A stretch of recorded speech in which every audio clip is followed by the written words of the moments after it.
Vamos ao caso do dia. Tá gravando? Sim, pronto. Acho que sim, Pro. Tá aparecendo aqui o vermelhinho. Veja aí para mim se tá, por favor. Tá aparecendo aqui a bolinha.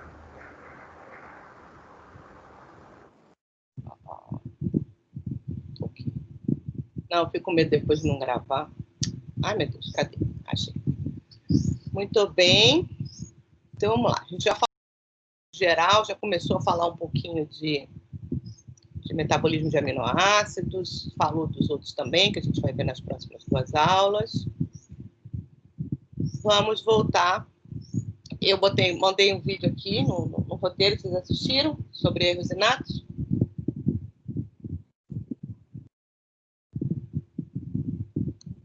Hein? Esse videozinho aqui.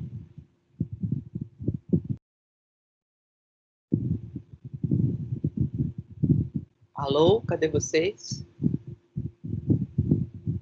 Está aqui. Não, Pro. Os caras de pau. Eu corro para botar na segunda-feira para vocês assistirem, e vocês não assistem nada. Depois deviam ter assistido. Por isso que depois fala, ai, estou ficando perdido. Eu dou o caminho das pedras. Vocês não querem seguir, aí complica. Muito bem.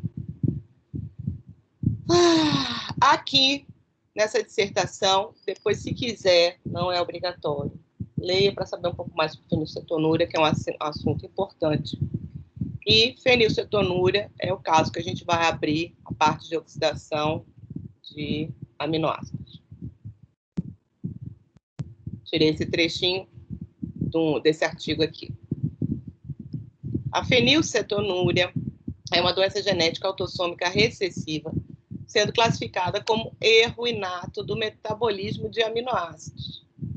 Erro inato é aquele, a pessoa já nasce, é uma doença hereditária, a pessoa congênita, a pessoa já nasce com aquele problema, e é um problema genético que afeta uma enzima associada ao metabolismo, nesse caso, especificamente, o metabolismo de aminoácidos, que é uma mutação nessa enzima aqui, que se chama fenilalanina hidroxilase. Como eu disse para vocês quando a gente teve aula de enzimas, em geral, se tenta dar o nome das enzimas, sempre terminado em ase, para caracterizar que é uma enzima, e se fala sobre o tipo de reação que ela vai catalisar, no caso aqui é de hidroxilação, que é a adição de uma hidroxila, e qual é o seu substrato. No caso aqui é a fenilalanina, que é um aminoácido aromático, para quem não se lembra.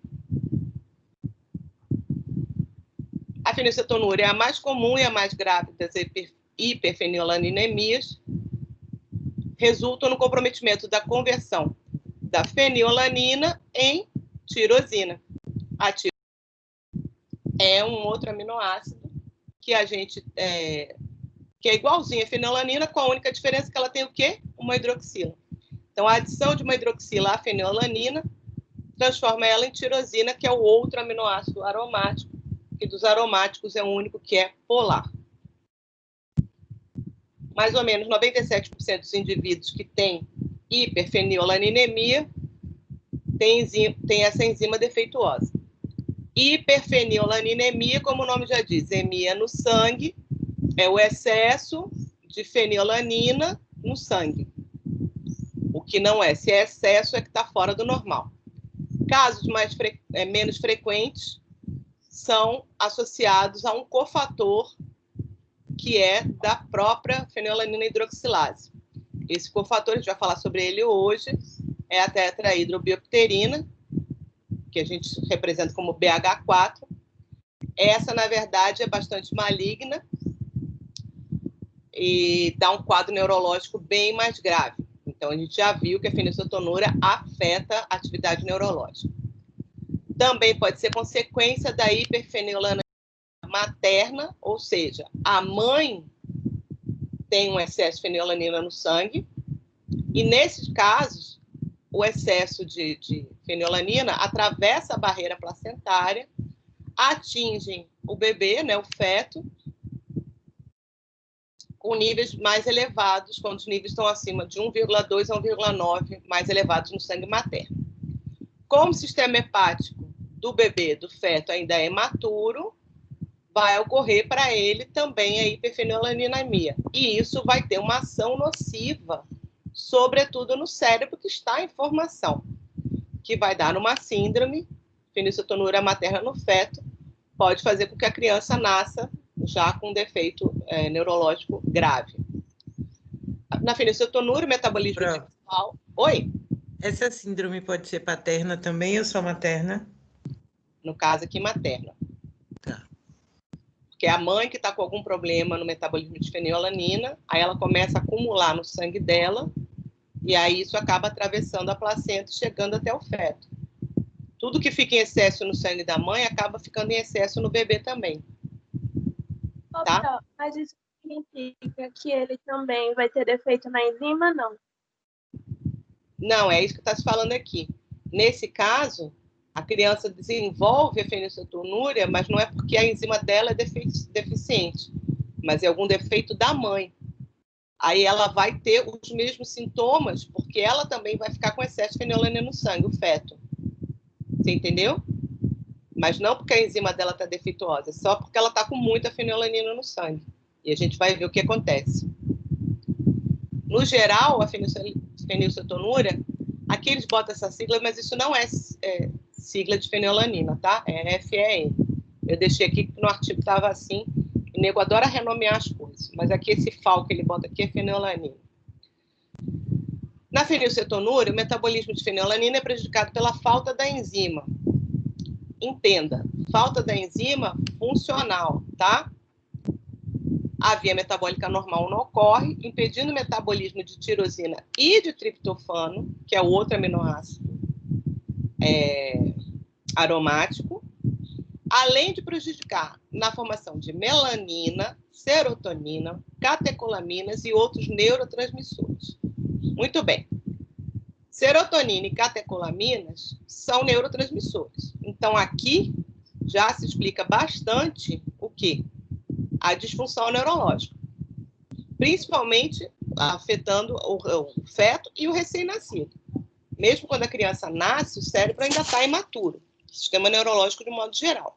Então, se você tem uma transmissão neuronal deficiente, isso implica num desenvolvimento neurológico deficiente. E o que vai ocorrer? Essas crianças não sendo tratadas, não sendo detectadas precocemente, tratadas precocemente, elas podem desenvolver um retardo mental irreversível, que não tem mais como corrigir depois. E a outra coisa é a formação de melanina. O que é a melanina? Pigmento. Uma proteína que é um pigmento. É um pigmento, não é uma proteína. É um pigmento que a gente tem, que é fotoprotetor.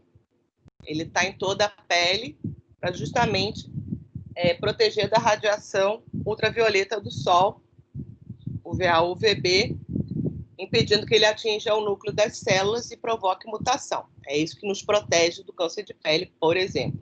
Tá? Professora, Oi. Só aproveitando isso que a senhora falou, não é uma proteína, né? Um pigmento, ele seria o quê, exatamente? Então, na Morfo 2 a gente vai ter aula de melanina. Você não quer deixar mais para frente, para você não se atrapalhar? Não, tá, tudo bem, só para...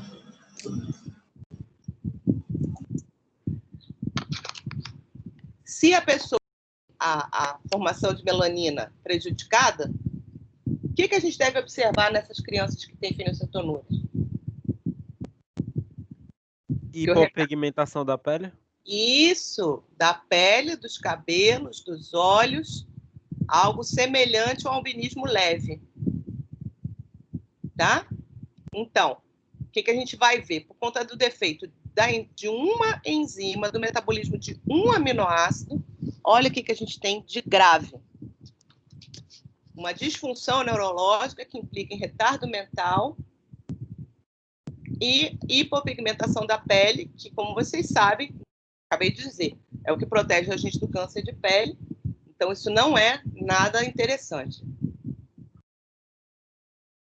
Além do prejuízo da formação de novas substâncias, a hiperfenilalanina causa acúmulo de fenilalanina nos tecidos Então, as células vão receber muita fenilalanina, vão começar a produzir outras substâncias, como o ácido fenilpirúvico e o ácido fenilacético, que são fenilcetonas. Então, vamos olhar de novo o nome da doença. Fenilcetonúria. O que quer dizer úria?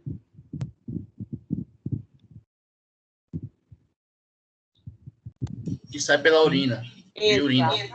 Exatamente. Toda vez que a gente vê alguma coisa úrea no final, significa que aquela substância é detectada na urina.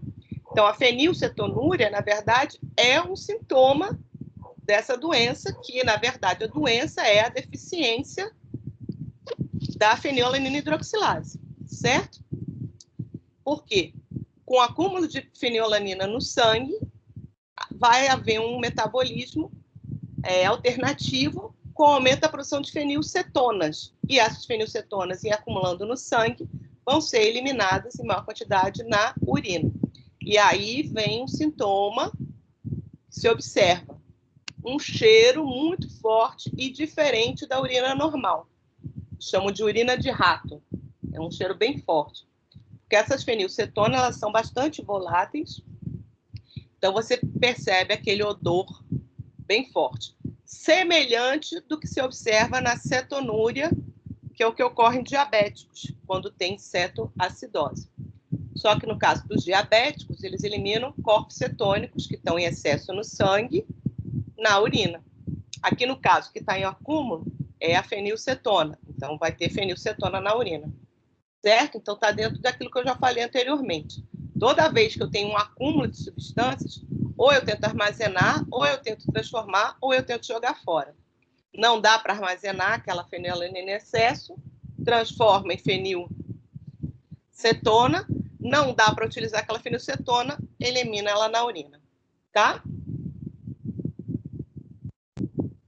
Então, o diagnóstico ele tem que ser feito precocemente para quantificar a fenilalanina no sangue, porque se aguardar que tenha manifestações clínicas, isso já pode gerar sequelas irreversíveis.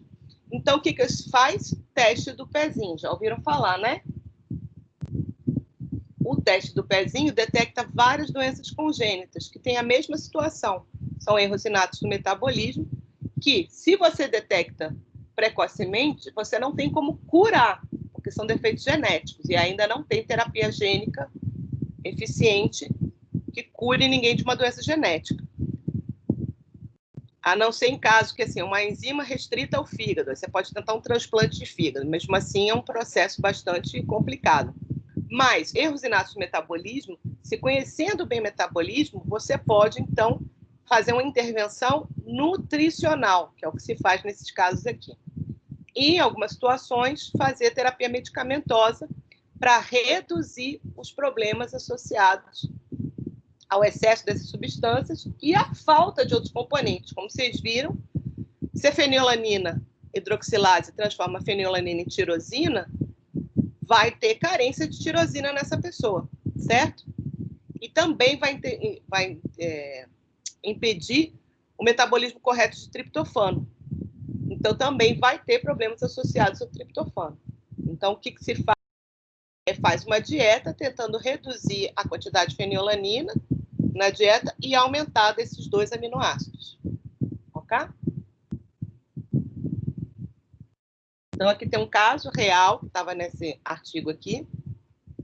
Era uma criança já de 5 anos, menina, foi atendida lá em Brasília. Filha de um casal não consanguíneo, com irmã mais velha, ninguém tinha a doença.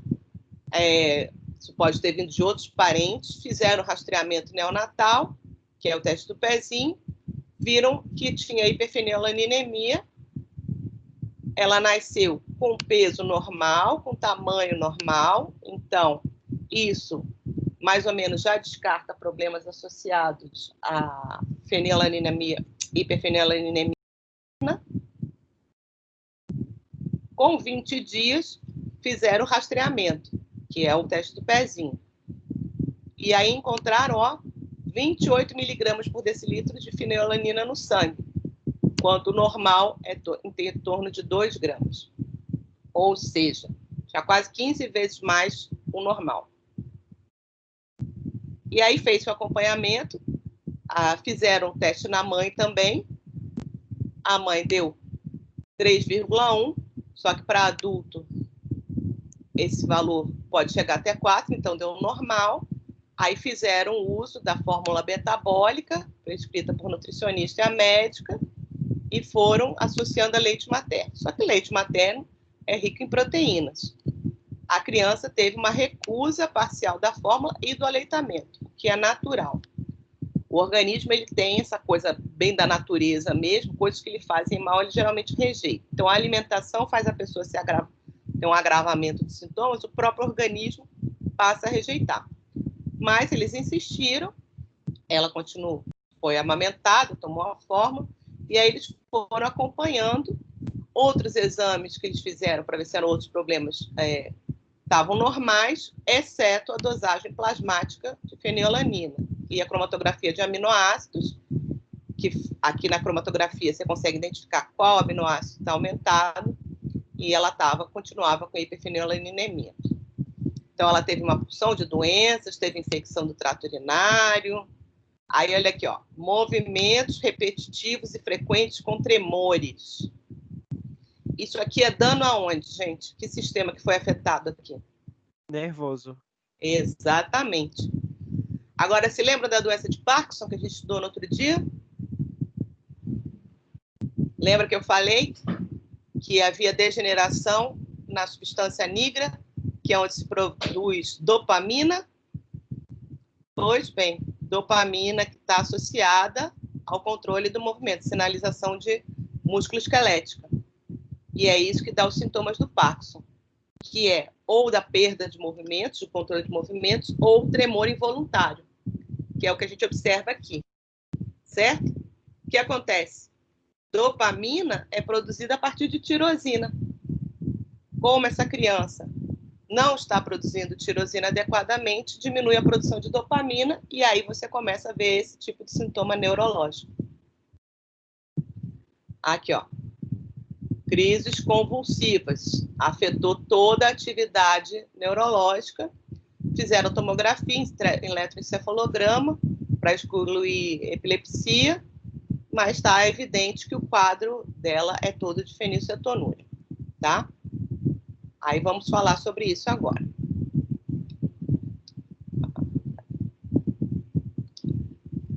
Professora, Aqui, oi? a tirosina é produzida a partir da fenilalanina? Eu acabei de falar, a fenilalanina, ela é hidroxilada e se transforma em tirosina. A gente vai ver isso agora. Então, doenças de erros inatos de metabolismo associados a aminoácidos. A gente tem várias enzimas que já foram identificadas, essas doenças aqui, defeitos nessas enzimas, provocam, por exemplo, acidemias. A gente vai ter um aumento da produção de vários ácidos carboxílicos que vão gerar acidemia nesses indivíduos acometidos. Vocês podem ver aqui que a incidência ela varia de uma para outra, são doenças raras, outras nem tão raras assim. Especificamente associado ao catabolismo de aminoácidos, está aqui, ó, uma dessas acidemias que a gente viu, o próprio albinismo, que eu acabei de comentar. O albinismo, ele já está associado diretamente à síntese de melanina a partir da tirosina, que é esse aminoácido que eu falei, que é produzido a partir de fenilalanina. Nesse caso, a enzima deficiente é a tirosina 3-monooxigenase, também conhecida como tirosinase, e aí ela não consegue converter tirosina em melanina. Então, a pessoa ela não é hipopigmentada, ela é sem pigmento nenhum. É diferente da fenilcetonúria. Por quê? A gente ainda tem alguma tirosina que vem da dieta, por exemplo, tá? E esse pouco de tirosina que entra pode ser convertido em melanina, porque o defeito não é na enzima que produz melanina. Mas, como a maior parte da melanina que a gente produz vem dessa tirosina que foi produzida a partir da fenilalanina, a gente vai ter hipopigmentação. As crianças cursam logo no nascimento com vômitos, e essa deficiência intelectual, que é esse retardo mental, está associado ao acúmulo de fenilanina e desses metabólitos secundários, e também a diminuição da produção dos neurotransmissores, que a gente vai ver. Tem aqui também o que a gente vai falar, ó, 2 enzimas que estão associadas à síntese da ureia. A gente vai ver, ó, deficiência intelectual, letargia, convulsão. Tudo defeito que neurológico, podendo inclusive ter morte prematura. A gente vai ver que são doenças graves. Então, a fenilcetonúria, a gente já viu, o nome vem da fenilcetona na urina. Metade dos pacientes geralmente morre com os 20 anos, 3/4 aos 30 anos. Obviamente, gente, que hoje, com o conhecimento bioquímico mais profundo da doença, as terapias nutricionais estão cada vez mais eficientes e a gente consegue ter indivíduos que vão a idades bem mais avançadas. Agora, esse dado aqui é muito importante. Cerca de 1% dos pacientes internados em instituições mentais têm fenilcetonúria. Ou seja, se tivesse feito teste de pezinho, se tivesse feito intervenção logo que a criança tinha nascido, isso poderia ter sido evitado. Então, o sintoma é essa hiperfenilalanemia persistente, também aumento de fenilpiruvato no sangue, a urina com odor fétido, que é essa eliminação de fenilcetonas na urina. O peso do cérebro está abaixo do normal, porque isso, sim, a produção baixa de neurotransmissores implica no desenvolvimento atrasado do sistema neurológico, assim como a mielinização dos nervos, que fica deficitária, reflexos hiperativos, justamente por conta da dopamina, distúrbios de humor por conta de serotonina e a hipopigmentação. Alguém abriu o áudio aí.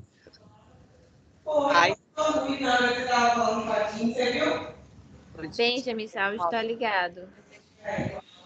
Quem é? Tomando bronca da mãe aí. A hipopigmentação dos olhos, dos cabelos e da pele. Porque a melanina, ela não vai estar só na proteção da pele, mas também dos olhos e no cabelo, tá? Então, a cor do cabelo, a cor dos olhos também depende dessa produção de melanina. Como eu disse, então, a origem é genética. Essa fenilcetonúria clássica é essa que tem mutações no gene da fenilalanina hidroxilase, que vocês vão encontrar algumas vezes com essa sigla. Esse gene está no cromossomo 12, na região Q, a região afetada fica por aqui.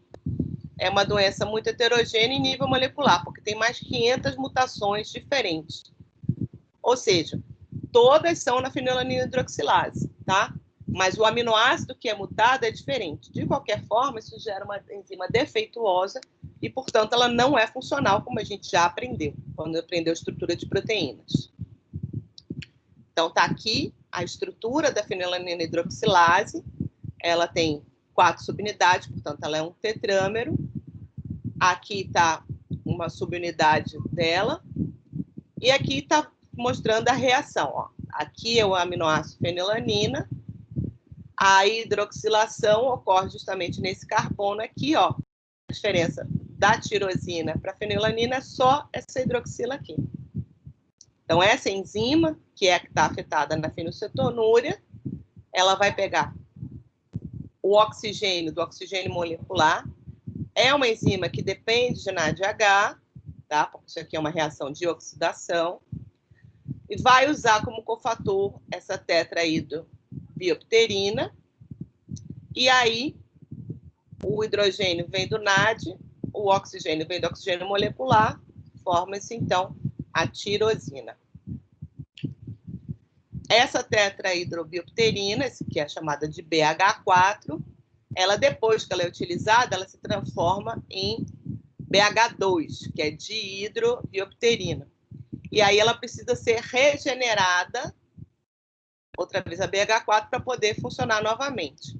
E para isso tem uma outra enzima, que é uma redutase, que nos usa NADP, ou NAD, faz a regeneração de BH4 para ser usada na conversão de uma nova fenilanina em tirosina. Então, tem um fato mais, uma mutação mais grave, que não é na fenilanina hidroxilase, é nessa enzima aqui, na dihidrobiopterina redutase. Nesse caso, é mais grave porque não adianta você ter essa enzima ativa, como eu já falei anteriormente, na falta da coenzima, desse cofator aqui, dessa coenzima, não vai ocorrer a reação. A coisa ainda é mais grave porque o BH4 também está na participação da síntese de outros neurotransmissores, como a dopamina. Ou seja, ainda que você tenha a tirosina para formar dopamina e serotonina a partir de triptofano, o BH4, estando ausente, não vai formar nada. Então, essa pessoa praticamente não tem produção de neurotransmissores. E por isso que, geralmente, ela não sobrevive além do primeiro ano de idade. E esse BH4, olha que interessante, ele é sintetizado a partir de GTP. Então, a gente vai ver o GTP associado a uma série de processos biológicos. Vocês já tiveram aula de sinalização celular? Já falaram sobre proteína G? Ainda não. Prof? Vou falar. Só para concluir. Proteína G, chama-se assim, porque ela é dependente de GTP. E a gente vai ver de onde esse GTP aparece. Pergunte. Nessa imagem, eu me perdi um pouquinho. Na fenilcetonúria, quem daí não tá funcionando direito? Bom, a fenilcetonúria clássica, que atinge 97% das pessoas, é um defeito na fenilalanina hidroxilase, que é a enzima que converte fenilalanina em tirosina, fazendo o quê? Adicionando uma hidroxila na fenilalanina. Aqui está a fenilalanina, aqui está a tirosina. Tá vendo? A diferença é só isso aqui, tá? Sim. Essa enzima depende, além do seu substrato, que é a fenilalanina, de alguns cofatores. Então, ela precisa de oxigênio, precisa de NADH e precisa de BH4, que é tetrahidrobiopterina. Tá? Uhum. Bem? Pronto. Entendi agora. Obrigada. Quando a fenilalanina é convertida em tirosina, o BH4 é convertido em BH2, esse dihidro. Então, para que eu possa converter uma nova fenilalanina, eu preciso que BH2 vire de novo BH4. E aí, o que eu estou dizendo que tem um outro tipo de fenilcetonúria, que ao invés dessa enzima ser defeituosa, a enzima que é defeituosa é a que regenera BH2 em BH4, que é essa coenzima. E aí eu estou explicando por que é mais grave que o defeito na fenilalanina hidroxilase. Porque o BH4, ele não é só cofator dessa hidroxilase, mas de várias outras hidroxilases que estão envolvidas na síntese de neurotransmissores, como a dopamina e a serotonina. Então, isso vai levar a um grande comprometimento neurológico, geralmente incompatível com a vida. Entendeu agora? Entendi, prof. Obrigada. E aí, se a fenilalanina começa a se acumular e ela não pode ser utilizada para a reação de síntese da tirosina, como a gente acabou de ver, vai provocar, como a gente acabou de ver lá na aula de bioenergética. Começa a se acumular, porque ele não está seguindo pela via normal por aqui, ele vai para outra via. Por quê? O excesso de fenilalanina vai ativar uma aminotransferase. Para quê? Para tentar oxidar essa fenilalanina. Ok? E oxidar para quê? Para produção de energia, por exemplo. Então, ó, a gente vai ver uma coisa que acontece direto no metabolismo de aminoácidos. A remoção do grupamento amina, que vai ser transferido para uma cetona. O piruvato pega essa amina e se transforma em alanina, que é outro aminoácido. Tá? Aí essa fenilalanina se converte em fenilpiruvato, que pode perder essa carboxila aqui Tá vendo? Ela sai, que CO2 vira fenilacetato, daí é a fenilcetona, ou ainda ela pode ser reduzida a fenillactato. Então, quando a gente pega a urina de um paciente com fenilcetonúria, a gente vai encontrar índices altos de fenilanina, de fenilpiruvato e de fenillactato. Tá vendo? Enquanto na urina normal a gente não deve detectar nada das fenilcetonas e muito pouco de fenilanina. Tá? Prof, Oi. algum desses resíduos faz mal? Ou eles Faz, só- claro. Faz, claro que faz. Essas fenilcetonas, elas têm caráter ácido, então isso já é ruim. E elas têm uma permeabilidade boa na barreira hematoencefálica. Então, elas atingem o sistema nervoso. E aí provocam um grande estrago. Então, antigamente achava-se que o dano neurológico era só por conta disso. Hoje já se sabe que não. Que tem a ver também com a redução brusca na produção de neurotransmissores. Mas são sim, elas se acumulam e são tóxicas. Tá?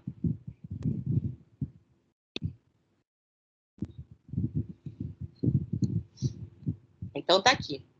No metabolismo normal, é de se esperar que parte da fenilanina seja oxidada, gera fenillactato, fenilacetato em quantidades normais que podem depois ser metabolizados até CO2 e água, se for o caso.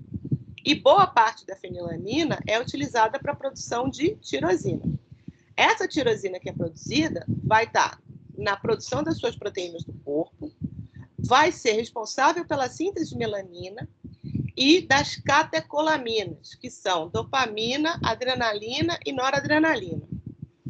Então, essas substâncias atuam tanto como neurotransmissores quanto como hormônios. Depende de onde eles são produzidos. E também vai ser transformado em fumarato. Fumarato é um dos intermediários do ciclo de Krebs. Então, lembra que eu falei para vocês? Falei, de onde vem os intermediários do ciclo de Krebs? Falei, vem dos aminoácidos. Então, está aqui. Uma das formas que a gente tem de formar intermediário do ciclo de Krebs é a partir da tirosina. Então, acaba, de alguma forma, também comprometendo isso.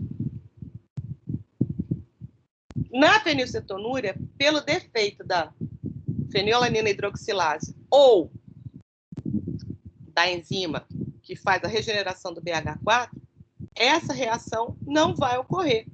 Então, tudo isso vai ser prejudicado. Eu estou falando do que é mais grave e o que é mais visível. Então, o dano à pigmentação, a gente vê na hipopigmentação, e o dano neurológico a gente vê com relação às catecolaminas. Mas isso também vai implicar muito no metabolismo energético e vai implicar muito no metabolismo celular geral. Porque a gente vai ter menos tirosina disponível para sintetizar todas as nossas proteínas. Tá? E aí, o que vai acontecer? Isso vai recorrer à proteólise muscular no indivíduo que está em desenvolvimento. Vocês há de imaginar que isso fica bem ruinzinho. E aí, com esse excesso de fenilanina, vai, então, privilegiar essa via secundária, o que vai, então, gerar esse acúmulo dessas fenilcetonas no sangue, e por isso a gente vai vê-las na urina também, tá? Então, aqui é só mostrando de novo a mesma coisa. Sim, além das catecolaminas, etc., a tirosina também vai ser uma substância precursora de tiroxina, que é o hormônio da tireoide. Logo, também vai implicar na função da tireoide. Tá? Aqui está a dopa, que vai dar origem à dopamina, que está associada ao movimento, como eu falei, e a epinefrina e a melanina. Ou seja, muitos problemas por aí.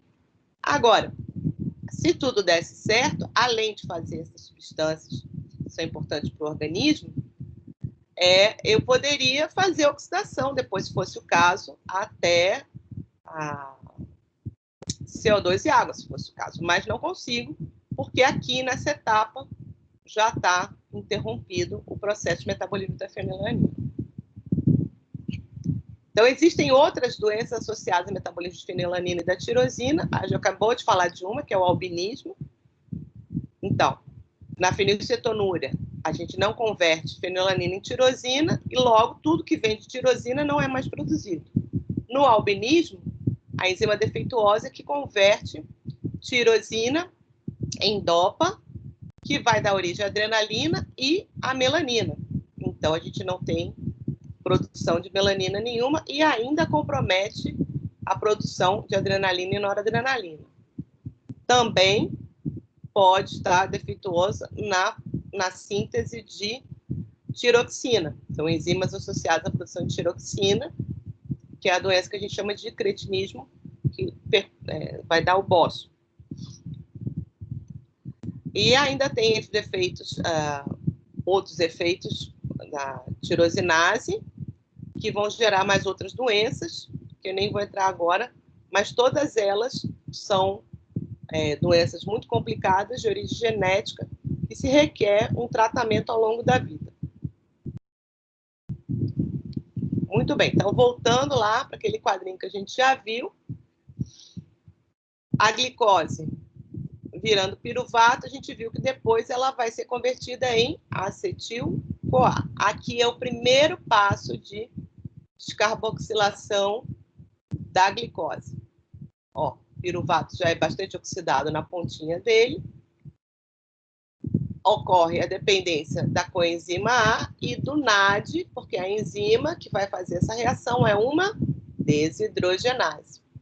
Também depende de TPP, de lipoatos, FAD, ou seja, são várias coenzimas que vão estar participando da conversão do piruvato em acetil-CoA, que é o mesmo acetil-CoA que vai ser produzido a partir da oxidação parcial dos ácidos graxos e dos aminoácidos.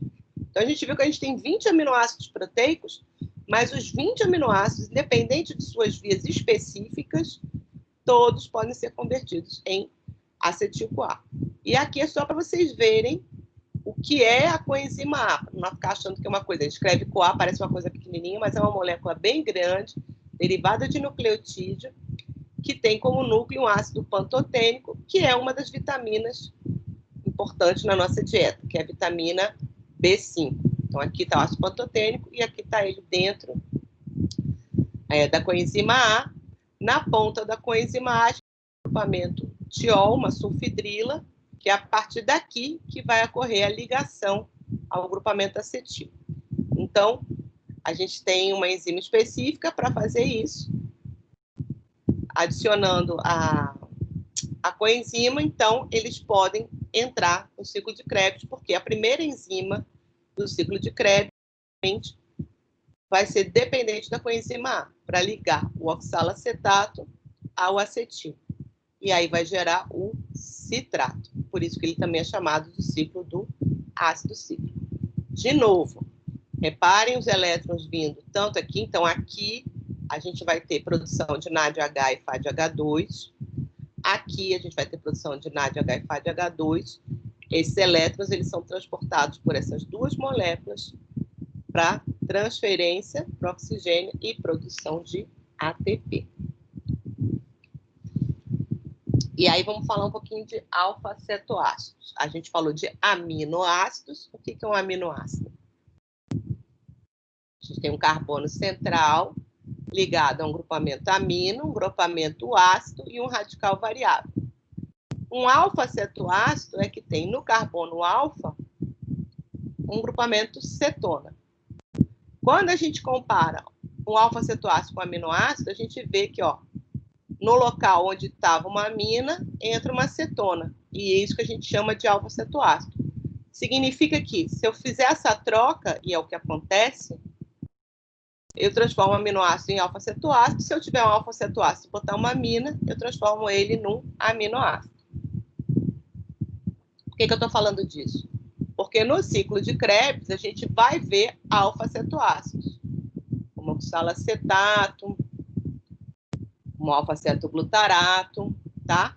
Então, para a gente produzir essas substâncias que estão aqui, o que a gente precisa fazer? Pegar um aminoácido que tem um esqueleto parecido e tirar a amina e botar uma cetona no lugar. Outra coisa que eu quero chamar a atenção é, aqui, ó, a gente viu que os dois carbonos que entram no ciclo de Krebs saem aqui na forma de CO2. né? E cada vez que ocorre uma descarboxilação, que é a saída da carboxila, do CO2, forma-se um NADH.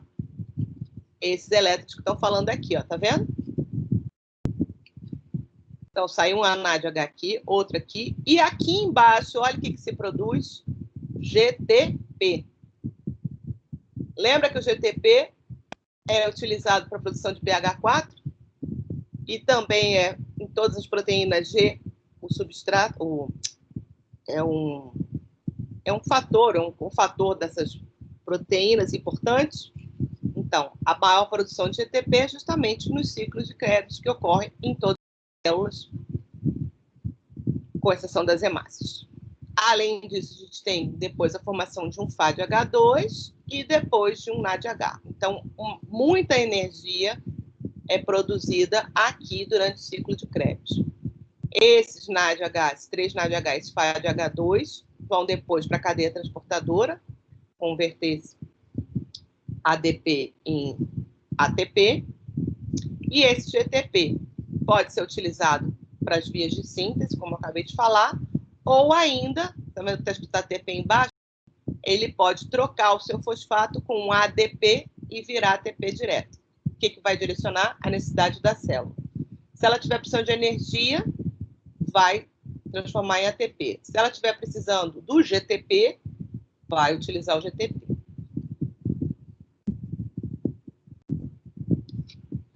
Então, o metabolismo de aminoácidos ele vai se dar com a digestão de proteínas intracelulares, por exemplo, proteínas musculares, que eu posso utilizar como fonte de aminoácidos, ou as proteínas que a gente ingeriu na nossa dieta, seja de origem vegetal, seja de origem animal.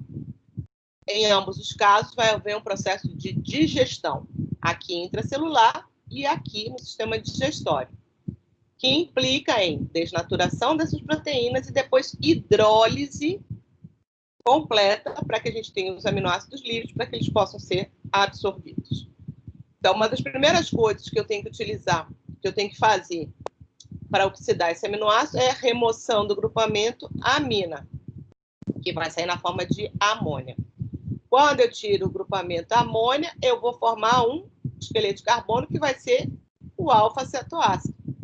Esses alfa-cetoácidos vão entrar no ciclo de Krebs, podendo ser oxidados, se for o caso, se eu tiver precisando de energia, ou podendo desviar isso daqui, por exemplo, para fazer síntese de substâncias, no caso aqui de glicose. Gliconeogênese vai falar semana que vem, que é a síntese de glicose a partir de outros substratos. No caso, o aminoácido vai ser utilizado para gerar glicose. Então, essa é uma outra situação onde a gente pode ter proteólise muscular e tem. No jejum, quando a glicemia fica muito baixa, a gente vai ver acontecer isso. Proteólise muscular para liberar aminoácidos, para que eles sejam desaminados, formem alfa-cetoácidos e dê origem a precursores da glicose, tá? Esse grupamento amina aqui é removido, ele pode ser utilizado na biossíntese de outras substâncias de novos aminoácidos, diferentes daqueles, os aminoácidos não essenciais, mas também vai ser utilizado na produção de nucleotídeos, que também tem nitrogênio, e algumas aminas biológicas que funcionam como sinalizadores celulares. Se não for usado em regras de biossíntese, em reações de biossíntese, o que vai acontecer? Essa amônia, ela tem que ser descartada. A amônia livre é tóxica. Portanto, ela vai ter que ser eliminada de uma forma atóxica. E aí que vem o ciclo da ureia. Ela vai ser convertida em carbamoil fosfato, entra para o ciclo da ureia e no final sai a ureia, que vai ser eliminada pela urina, pois esse é o nosso principal produto de excreção de nitrogênio. Então, agora a gente vai ver em detalhes isso.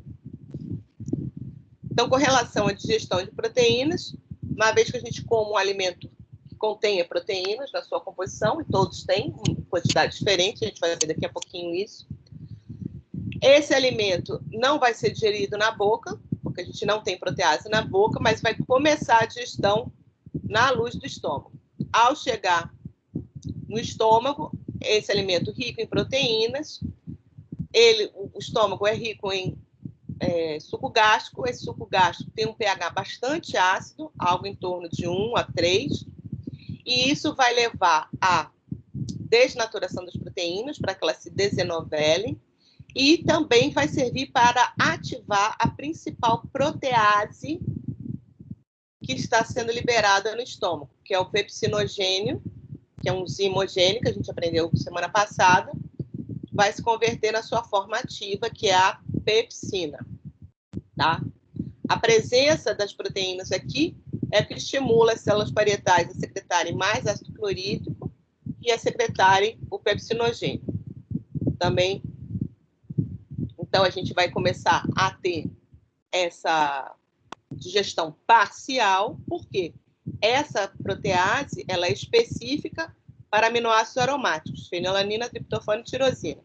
Então, aqui eu vou ter vários fragmentos de proteína, que são os peptídeos, e eles, então, vão seguir para o duodeno, que é a primeira porção do intestino. Quando chega aqui aquele bolo ácido, cheio de proteínas e também cheio de gordura que veio da dieta, isso vai estimular as células do próprio intestino, vamos liberar secretina. A secretina vai atuar direto sobre o pâncreas e a colicitinina sobre a vesícula biliar e vai ejetar aqui a secreção pancreática, que contém bicarbonato, então vai aumentar o pH daquele bolo alimentar.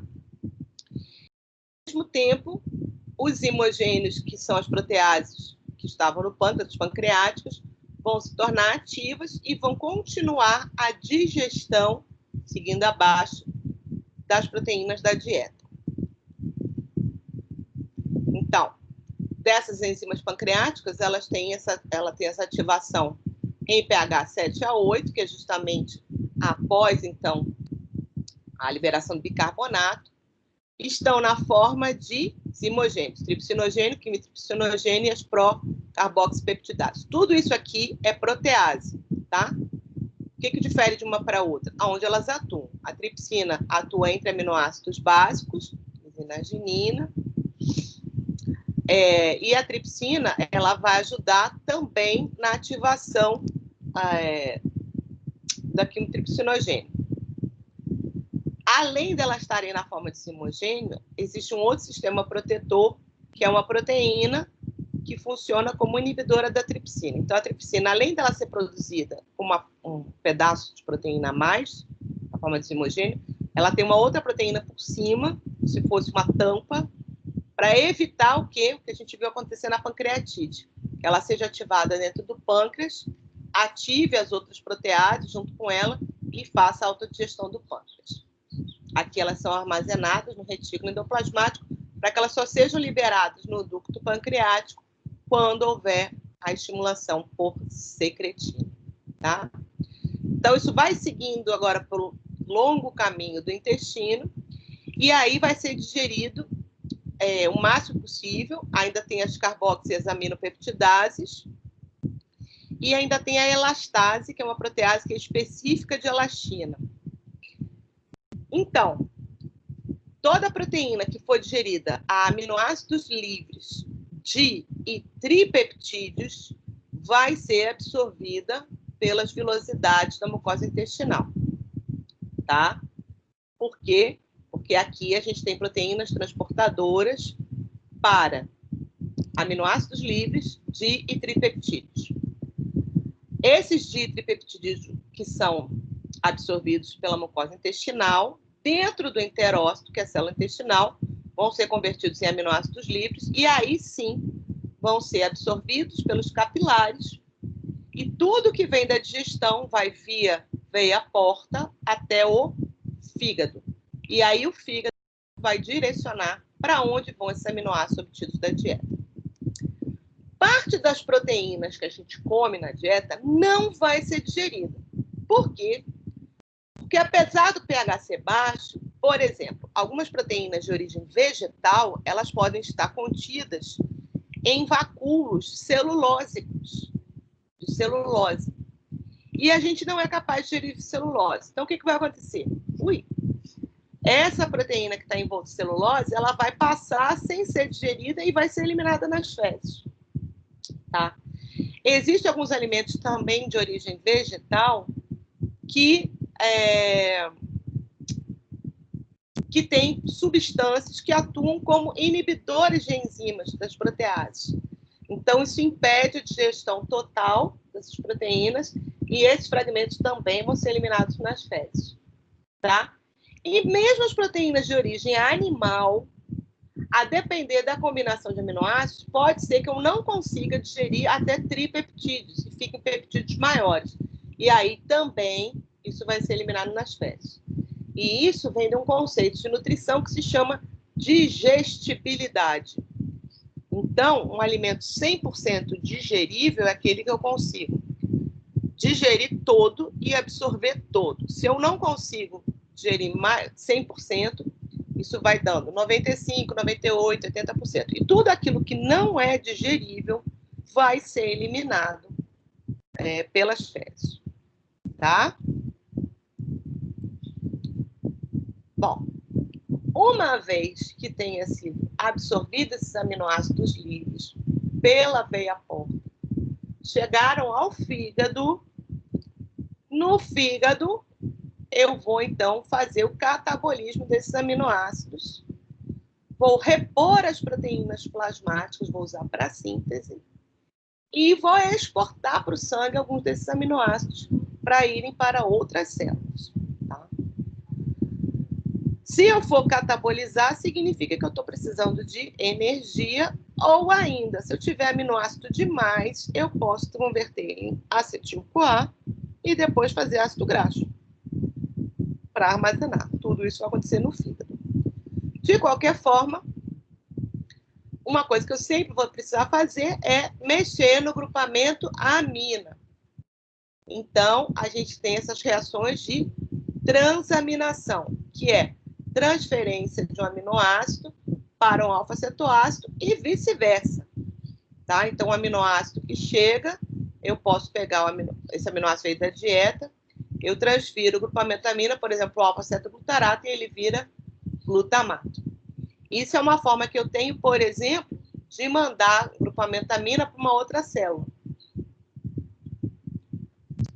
E, por sua vez, eu vou gerar o alfa-cetoácido, que pode ser usado tanto no ciclo de Krebs para ser oxidado, quanto pode ser utilizado na síntese de uma outra substância. O glutamato ele funciona como um doador de grupamento amino para as vias biosintéticas, por exemplo, para a síntese de nucleotídeo, para a síntese de porfirinas, qualquer substância que precise de nitrogênio. Ou ainda eu posso encaminhar ele para a via de excreção, para fazer síntese de ureia, que é no próprio fígado. Todas as células têm aminotransferases. Então, eu levo um grupamento amino no glutamato, chegando numa outra célula, se ela precisar fazer um aminoácido diferente, não tem importância, ela faz a mesma coisa. Ela tira o grupamento amino e vai usar aquele grupamento amino para fazer um aminoácido diferente. E aí ela faz o que ela quiser com o alfa-cetoglutarato. Pode oxidar ele ou pode usar para uma outra coisa qualquer. Tá? Nos hepatócitos, nas células do fígado, esse glutamato é exportado para o citossol, do citossol para a mitocôndria. E aí, então, ele vai ter essa perda da amônia para poder transformar em ureia. A gente já vai ver. Então, a combinação dessa remoção do glutamato de um aminoácido, de um aminoácido, e depois da remoção do glutamato, é o que a gente chama de transdesaminação. O excesso de amônia nos tecidos, então, toda vez que chegar a um aminoácido, uma célula, e ela precisar do esqueleto carbonado, mas não da amônia, ela vai transportar vai enviar essa amônia para o fígado para poder justamente fazer ureia, tá? Então, para ser transportada na corrente sanguínea, o que acontece? Adiciona-se o excesso de amônia ao glutamato, formando glutamina, e essa glutamina ela sai pela corrente sanguínea, vai até o fígado, para poder fazer justamente a síntese de ureia, que não está mostrada aqui, mas a gente já vai ver. A glutaminas, então, é uma forma de transportar a amônia no sangue, de uma forma não tóxica. Normalmente, ela está em concentrações maiores no sangue em relação aos outros aminoácidos, justamente por causa disso. Ela serve como transportadora de grupamento amônia pelo sangue. Então, está aqui, ó, os aminoácidos, proteínas ingeridas, ou ainda aminoácidos que venham grupamento amino do músculo, ou ainda a glutamina, que venha do músculo e de outros tecidos, todas são encaminhadas para o fígado, para que o fígado, então, direcione a utilização desse grupamento amina. Se ele precisar sintetizar alguma coisa, ele vai sintetizar. Se não, ele vai fazer essa remoção do grupamento amônia e vai converter em ureia ou ainda em ácido úrico. Nós produzimos quantidades muito pequenas de ácido úrico, ainda bem, porque o ácido úrico ele tem uma solubilidade muito baixa. E como nós temos um consumo muito grande de proteínas, caso a gente tivesse produção aumentada de ácido úrico, a gente ia ter cristalização, porque devido à baixa solubilidade, e isso ia gerar problemas, que é o que acontece, por exemplo, na doença que cursa com hiperuricemia, que é o excesso de ácido úrico no sangue, que se chama gota, é uma doença genética. Nesse caso da gota, as pessoas têm um defeito genético que faz com que elas produzam ácido úrico acima do normal. Esse ácido úrico se acumula, geralmente nas articulações, leva a processos inflamatórios e bastante dolorosos. Tem que ser tratado com dieta.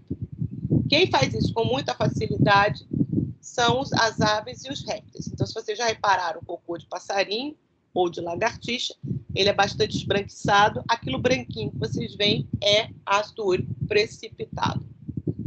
Os outros animais, como nós, a maioria dos vertebrados e também os tubarões, fazem ureia, que é uma molécula ótima, porque ela tem uma solubilidade super alta, não altera o pH, é bastante neutra, muito solúvel, perfeitamente filtrável pelos rins, e por isso ela é a nossa via preferencial de excreção de amônia. Porque a amônia a gente também excreta um pouquinho, mas a gente não pode ter isso circulando no sangue de forma livre, porque a amônia é extremamente básica, e isso causaria uma alcalose. A hiperamonemia, como a gente vai ver, ela é fatal em muitos casos. Agora, a maioria dos vertebrados aquáticos, os peixes, de modo geral, liberam amônia direto, são os peixes ósseos, e também as larvas dos anfíbios. Oi, pode falar. Uma dúvida. Eu entendi que o grupamento amina ele vai ser tirado do aminoácido e vai ser utilizado para biossíntese ou vai ser excretado pela nossa urina. Mas o restante do aminoácido, ele vai se transformar em alguma coisa, por exemplo, que vire precursor para energia, para outros aminoácidos? Eu não entendi então, o que ele vai fazer. O que vai direcionar o uso de cada substância dentro de cada célula é a necessidade individual de cada célula. Então, se eu sou uma célula nervosa, se eu sou um neurônio, eu recebo um grupo de aminoácidos, e eu estou precisando fazer neurotransmissão, eu vou pegar um pool de aminoácidos, aqueles que servem de substrato para a produção do neurotransmissor, eu já vou converter diretamente. E o restante dos aminoácidos que chegaram, eu vou usar como fonte de energia, por exemplo. Você entendeu? Então, por exemplo, eu posso pegar a tirosina. Acho que você vai ter que desligar o áudio, que eu estou me ouvindo. Posso pegar a tirosina e produzir catecolaminas, posso produzir dopamina, etc, etc. E o resto dos aminoácidos, outros 19 aminoácidos que chegaram lá, eu vou tirar o grupamento amina deles e vou transformar tudo em CO2 em água, porque eu vou gerar ATP com eles, por exemplo. Ou vou usar os outros aminoácidos para sintetizar uma proteína. Se eu sou uma célula hepática, recebi um tanto de aminoácidos, eu preciso fazer mais albumina para jogar no sangue. Eu vou usar esse aminoácido para usar albumina. Se a minha albumina está em quantidade ideal, eu não vou usar para isso. Então, o que eu vou fazer? vou direcionar para, sei lá, pra fazer uma outra proteína qualquer. Então, a necessidade de cada célula é que vai direcionar o uso daquele aminoácido. Se eu estou fazendo muita atividade física e estou perdendo muita fibra muscular, porque quando eu faço exercício físico intenso, eu tenho ruptura de células musculares, o que vai acontecer? Eu vou precisar recompor isso no momento do repouso. Então, os aminoácidos que chegarem lá, devido ao esforço físico, pelo estímulo que vai ter, né? O que vai acontecer? Vai ter a síntese de proteínas para recompor essas fibras musculares. Entendeu? Então, na natureza, funciona assim. Se você ficar na dúvida, sempre pense nisso. É a necessidade que vai direcionar para onde vai esse metabolismo. Então, o metabolismo de aminoácidos num atleta em atividade não é igual ao metabolismo da professora Astria, que está sentada não sei quantas horas falando quase sem usar musculatura, certo? Então, o direcionamento dos aminoácidos que eu comi no café da manhã, que foi minha última refeição, eles provavelmente foram direcionados agora, sei lá, para a produção de energia, e o parte voltou para a minha barriga, para fazer adipócito, entendeu? Para encher meus adipócitos, que é só o que eu faço. Então, esse direcionamento está de acordo com o tipo de cada indivíduo, cada tipo celular, tá? Só uma coisa, e na corrente sanguínea, eles são transportados como cada aminoácido mesmo? Então, geralmente você vai ter circulante, glutamina e alanina em maior quantidade. Você vai ter dos outros também, tá? Porque foi como eu falei, a gente já vai ver isso agora. Levando grupamentamina, eu posso fazer boa parte, eu faço os aminoácidos essenciais em qualquer célula. O que eu não consigo fazer são os não essenciais. O que eu não consigo fazer são os aminoácidos essenciais, porque eles são essenciais porque eu não tenho como sintetizar no organismo. Então, esses eles têm que sair do fígado e circular em livres até a célula que está precisando. Entendeu? Entendi. Então, eles vão viajar meio que como precursores e aí cada célula vai produzir a proteína que ela precisa. Isso, exatamente. Ah, tá. Ok. Pro, Obrigada. Oi? no caso das não essenciais. Não, no caso das essenciais, elas vão ser transportadas junto com o grupamentamina?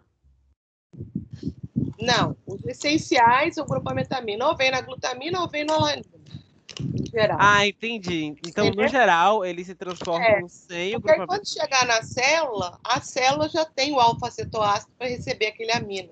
E aí ela faz qualquer aminoácido Entendi. essencial que ela queira. Então, o transporte é sempre no Geralmente alanina e glutamina, isso. Entendi. Muito bem. Aqui, já fazendo inter-relação com a próxima aula, que é de metabolismo de glicídios, que é o ciclo glicose-alanina, como eu mostrei lá. Quando eu preciso de glicose, por qualquer motivo, por exemplo, eu estou fazendo exercício físico intenso, eu posso fazer a proteólise muscular, liberar os aminoácidos dessa proteína, que está como reserva, e liberar o grupamento amina. Esse grupamento amina vai ser incorporado ao piruvato, que foi gerado a partir da glicólise que está ocorrendo no músculo para a produção de ATP. Essa alanina, em vez de eu fazer lactato, eu faço alanina, essa alanina vai para o sangue, e ao chegar ao sangue, ela vai, outra vez transamina com alfa-cetoglutarato, que vira glutamato, e o piruvato, então, pode ser convertido em glicose, na gliconeogênese. Para que o músculo faz isso? Para que o fígado devolva a glicose, para que eu possa produzir mais energia. Porque nesse momento, mais importante que ter proteína muscular é ter energia para fazer funcionar o músculo que está aqui. Entenderam? Então, isso é o que se chama de ciclo glicose-alanina. Quando está ocorrendo exercício intenso, vai acontecer isso. Parte das proteínas vai sendo degradada, vai sendo liberada no sangue, que vai para o fígado, como forma de transportar o piruvato, e esse piruvato vai ser convertido em glicose, para que essa glicose volte para o músculo, para novamente produzir ATP a partir da glicose. Tá? E esse grupamento amina que é liberado vai ser no fígado mesmo transportado em ureia. Então, quanto mais eu fizer a gliconeogênese, também mais eu vou produzir ureia. Porque para fazer gliconeogênese, eu vou tirar muito dos aminoácidos. E aí, toda vez que eu tirar o grupamento amino, eu vou ser obrigada a fazer ureia. Ok?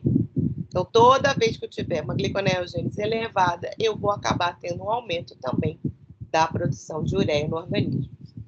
No sangue e, consequentemente, na urina. Prof, Oi. esse ciclo é tipo para exercícios de longa duração ou ele é bem rápido? A glicosaminina Então, tudo varia da intensidade. Não é só uma questão de intensidade e duração. E também vai depender da constituição física. Se eu estou falando do exercício no meu braço, é uma coisa. Se eu estou falando no exercício no braço de um lutador, é outra. Se eu estou falando do exercício no braço de um maratonista, que é magricelo, é outra coisa. Você entendeu? Se eu estou falando de exercício de levantamento de peso, é uma coisa. Se eu estou falando de exercício de bater um bolo, é outra coisa. Você entendeu? Todo o direcionamento de tudo quanto é de metabolismo no organismo depende do indivíduo, da atividade que ele está fazendo e da necessidade da célula. Então, em última instância, sempre vai depender da necessidade. Tá? Sim. Tá aqui a ureia. Essa é a cara da ureia. A ureia é uma molécula que tem uma cetona ligada a 2 grupamentos amino. Por isso ela é altamente polar e por isso ela não tem nenhuma carga associada. Então, como tem 2 aminas, a gente vê que 2 grupamentos amino, no final vão gerar ureia. E a reação global da síntese da ureia é essa aqui. 2 amônias ligadas a um bicarbonato, que a gente sabe que produz a partir de CO2 com água, mais ATP, gasta ATP para burro, como era se imaginar, e a participação da água. No final gera ureia, ADP, PI, ainda gera um tanto de AMP e ainda libera H+. Tá? Só que isso se dá em etapas. Então, a primeira etapa é justamente essa de ativação do grupamento amina ligando a um bicarbonato, formando essa primeira estrutura que se chama carbamoilfosfato. O carbamoilfosfato está para o ciclo da ureia, assim como a acetil-CoA está para o ciclo de Krebs. A gente vai ver. É ele que entra no ciclo, tá? Então, tá aqui. No fígado, chega a glutamina, que vem de tecidos extrahepáticos que querem se livrar de grupamento amina. Chega a lanina, que veio do músculo. E a glutamina sofre a desaminação, perde amina e vira glutamato. E também os aminoácidos fazem transaminação com alfa-cetoglutarato e geram glutamato. Esse glutamato também vai perder o grupamento amina e vai sofrer essa primeira reação dentro da mitocôndria para a formação do carbamoilfosfato.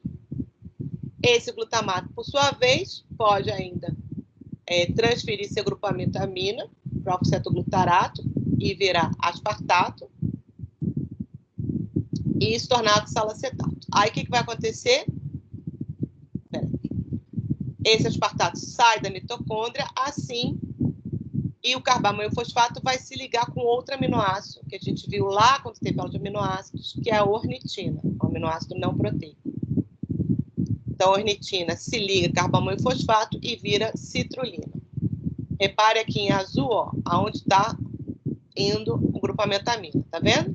Aquele livre, aquele ligado no carbamoil, e depois ele ligado aqui na citrulina. Esse carbono veio do bicarbonato. Então, tá aqui, ó, amino e o carbono, na citrulina. A citrulina é permeável à membrana da mitocôndria, então ela sai, assim como o aspartato sai. Pronto. Citrulina saiu, aqui já tem o gasto de ATP, a gente vai ter esses intermediários aqui, o aspartato que saiu vai se ligar a esse intermediário formar esse complexo maior, não precisa decorar esses nomes, é só para vocês verem. Parte desse intermediário é o fumarato. O fumarato é o intermediário do ciclo de Krebs, que vai sair daqui, vai se formar a arginina, que é outro aminoácido, e olha, aquela amina que entrou está aqui, ó. A outra amina veio junto com o aspartato. Aqui, quando eu quebrar isso daqui, o que eu tenho? A ureia. Então, a amina que entrou lá em cima, essa daqui, ó, ela saiu aqui. O carbono que entrou lá em cima, saiu aqui. E essa outra amina que veio do aspartato, saiu aqui. Então, eu volto para a molécula original, que é a ornitina. A ornitina sai do citossol, volta para dentro da mitocôndria e vai começar tudo de novo com uma nova grupamento amina que chegou. Por isso que essa via é cíclica. Repare, aqui, ó, tá 1, 2A, 2B, 3, 4. O que é isso? São as enzimas envolvidas no ciclo da ureia. Volto para trás. Se eu tiver qualquer problema nessas enzimas, o que vai acontecer? Vai ter acúmulo de produtos e vai ter acúmulo de amônia. Então, doenças associadas ao ciclo da ureia são doenças de defeito genético hereditário em uma dessas enzimas associadas ao ciclo da ureia e todas elas cursam com hiperamonemia. O que é isso? Excesso de amônia no sangue. A gravidade dessa hiperamonemia vai variar dependendo de onde é o defeito. Se o defeito é nessa primeira enzima, vai ser mais grave, porque ela nem entra no ciclo. Se for na segunda, vai ainda produzir um tanto de citrulina. Se for na terceira, na quarta, então vai variar de acordo com a posição em que essa amônia entra. E isso dá chance de ter alguma via alternativa que tente recuperar. De qualquer forma, a amônia, como eu disse, ela é tóxica, entre outras coisas, porque ela é básica. Então, ela vai acumular dentro da célula e vai se acumulando no sangue. Então, é comum que esses indivíduos nasçam e já apresentem hiperamonemia neonatal, ou seja, recém-nascido já vai apresentar hiperamonemia.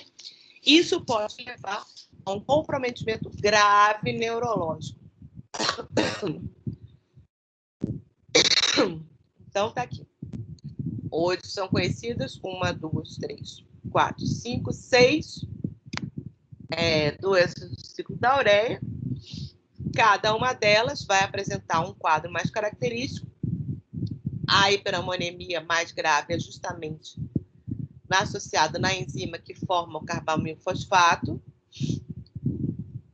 Tem outras que cursam com acúmulo de citrulina, se for essa, com acúmulo de arginina, com acúmulo de ornitina e por aí vai, tá? Mas todas elas acabam, de alguma forma, dando a hiperamonemia natal.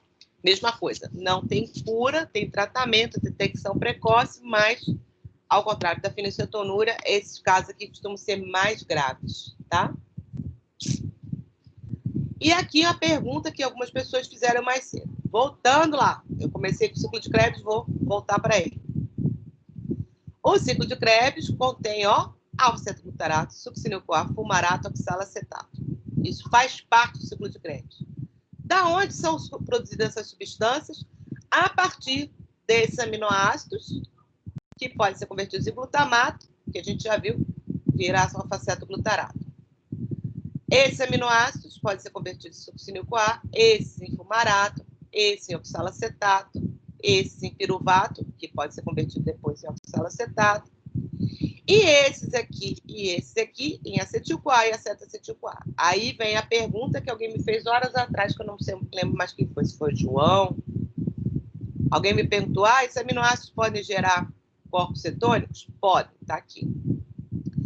Os aminoácidos que vão ser convertidos diretamente em acetil-CoA ou em acetacetil-CoA são chamados de cetogênicos. Significa que, quando eles forem oxidados, eles vão poder gerar energia, pois gerando acetil-CoA ou acetacetil-CoA, eles podem gerar NADH, FADH2, etc. E servir de fonte de energia. No entanto, esses outros rosinhos, esses laranjinhos, será que parece salmão, são chamados de glicogênios. Por quê? Como eles são capazes de gerar intermediários do ciclo de Krebs, todos esses intermediários aqui podem ser convertidos em piruvato e, portanto, depois serem convertidos em glicose na gliconeogênese. Tá? Então, quando eu faço proteólise muscular e libero os aminoácidos, somente esses serão convertidos em glicose, enquanto esses serão convertidos em acetil-CoA ou em corpos cetônicos. Tá? Quem me fez essa pergunta mais cedo? Eu não lembro mais o que foi. Eu. Dalbert. Pronto, Dalbert. Viu aí agora? Uhum. Esclareceu. Beleza. Então, estou aqui. Todas as vias anabólicas associadas, como eu disse. Ó, do succinil-CoA, além de poder gerar os próprios aminoácidos que dão origem a ele, que é uma questão de transaminação, também estão envolvidos na via de porfirinas, do grupamento M, aspartato e asparagina na síntese de pirimidinas, que vão dar origem aos nucleotídeos. Aqui das purinas, que vem a partir de glutamato. O citrato pode gerar os ácidos graxos esteroides e por aí vai. E aqui estão os essenciais e os não essenciais. Vocês vão encontrar discrepâncias entre livros, mas isso é normal. Essenciais são aqueles que a gente tem que adquirir na dieta. Aí você vai achar alguns livros que vão pegar alguns desses aminoácidos essenciais e caracterizar como não essenciais ou essenciais condicionais. Por quê? Porque eles vão dizer, olha, tem uma enzima que está envolvida na produção disso daí, então a gente consegue sintetizar. Mas acontece que às vezes elas são muito localizadas a determinado tipo celular e as quantidades são pequenas para a necessidade que a gente tem. Então, isso se torna um nutriente essencial. Mesmo a gente produzindo, a gente não produz em quantidade suficiente para ter uma vida saudável. Ou seja, para produzir tudo que a gente precisa a partir desses aminoácidos, tá? Então, o que a gente não precisa é alanina, asparagina, aspartato, glutamato e serina. Esses aminoácidos a gente tem plena forma de produzir em quantidade suficiente. Esses outros aqui são os condicionais. Quando a gente está crescendo, ou que a gente está muito doente, ou que está envelhecendo, mesmo a gente produzindo, a gente não produz em quantidades suficientes para as nossas necessidades. Então, precisa fazer esse consumo. E esses aqui não podem faltar na dieta.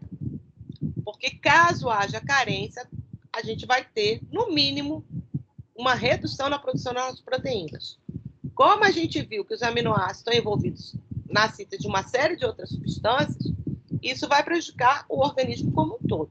Então, carência nutricional de proteínas implica em carência nutricional de aminoácidos, que dá uma série de problemas. É um quadro sindrômico com vários sintomas diferenciados.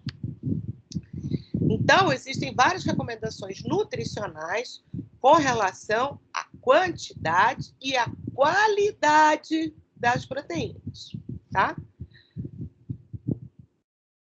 O consumo diário de proteínas, ele deve variar entre 10% a 35% do valor calórico total por dia. Uma ingestão diária recomendada, na média, para homens e mulheres acima de 18 anos, é de 0,8 gramas por quilo dia de proteína de boa qualidade. O que é isso? Proteína de boa qualidade é aquela que tem uma digestibilidade alta e o maior conteúdo possível de aminoácidos essenciais, tá?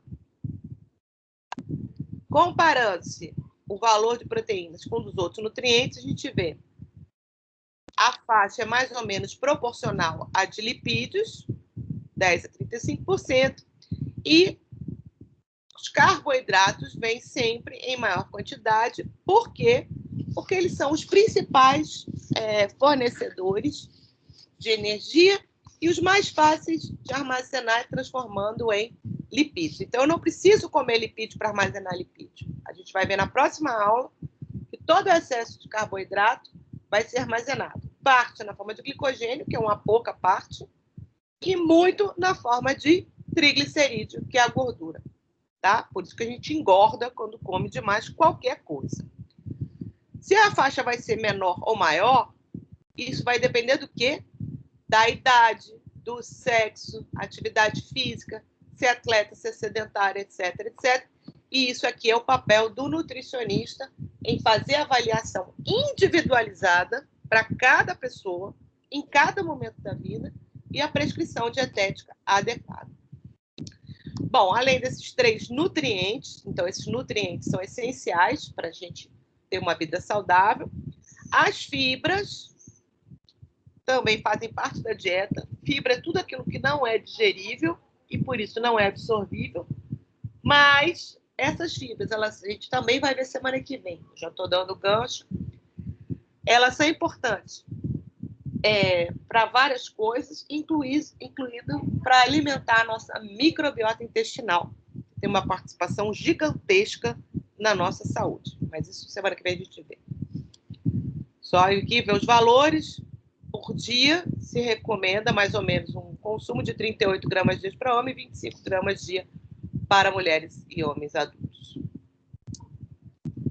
Bom, no jejum ou na carência de aminoácidos essenciais, como a gente já comentou, o organismo recorre à proteólise muscular.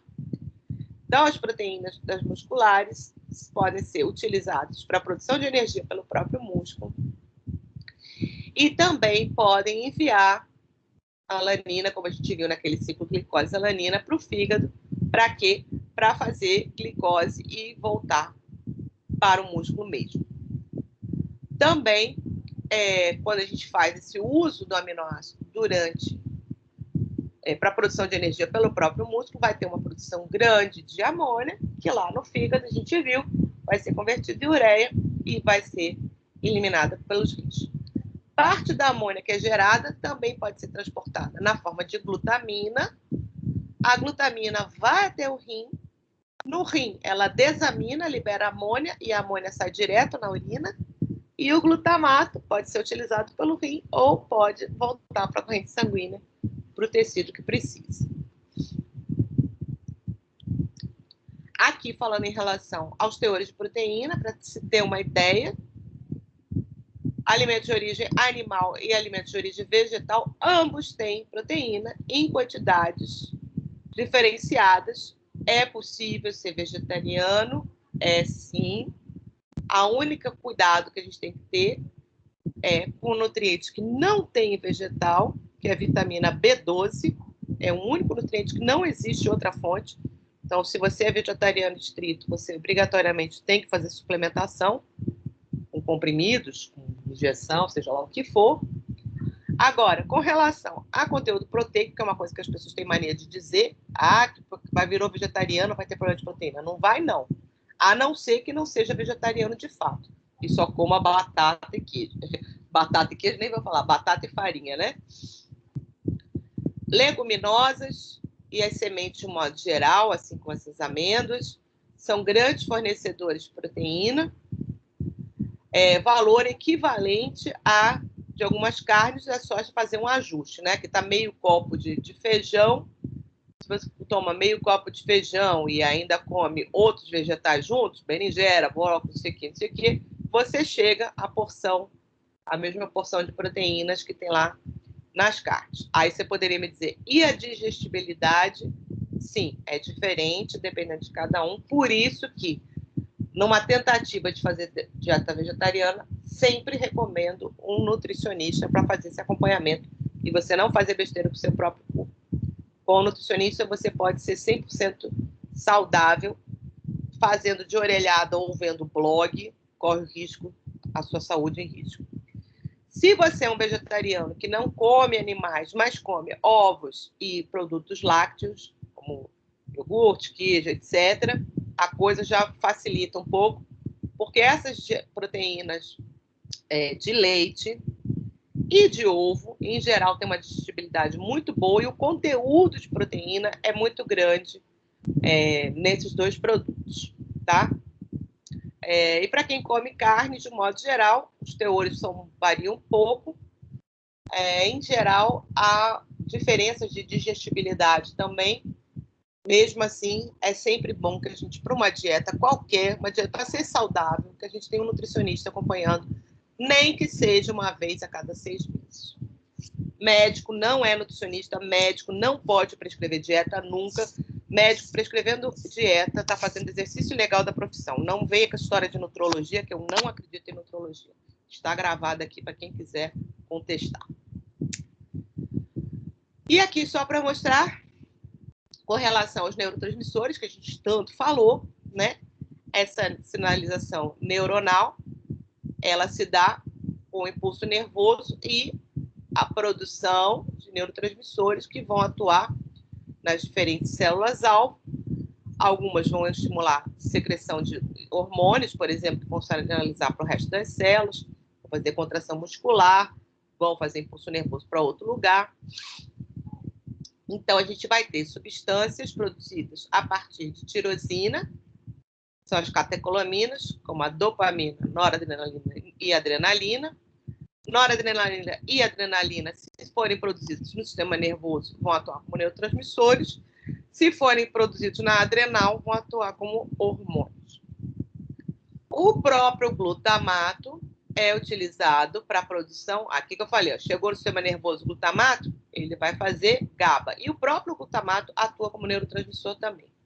E o GABA, vocês vão ver aí na sinalização com poliana, é um neurotransmissor à base de aminoácido.